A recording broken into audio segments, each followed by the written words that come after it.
L'état de poésie de René Depestre. L'état de poésie s'épanouit à des années-lumière, des états de siège et d'alerte. À cet état, à défaut d'une caravane d'hirondelles, un seul souvenir d'enfance fait le printemps.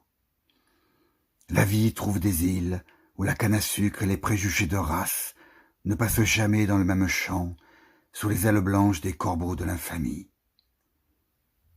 L'état poétique est le seul promontoire connu d'où par n'importe quel temps du jour ou de la nuit l'on découvre à l'œil nu la côte nord de la tendresse.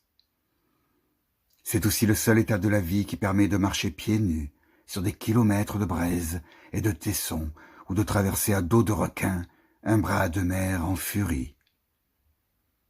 Entre un coup d'état militaire et un coup d'état poétique, il y a la distance qui sépare la charogne d'un léopard du dernier mouvement chanté de la 9e symphonie.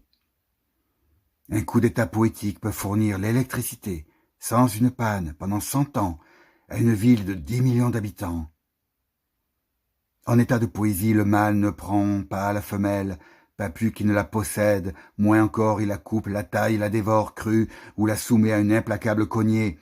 De son étoile en danger, l'homme fait le plongeon à la femme, qui multiplie son droit à la lumière. L'état de poésie est commun à tous les hommes, mais le jour où il doit, sous les insultes et les pierres, se retirer d'un peuple ou d'un individu, il laisse derrière lui des varechs ou cétacés en putréfaction, des ossements frais d'hippopotame, des langues mortes sous la hache d'un bourreau, des tonnes de serpents à hélices, des cadavres avancés de dangereuses étoiles, une fosse à croquer les sinistrés de l'universelle vacherie.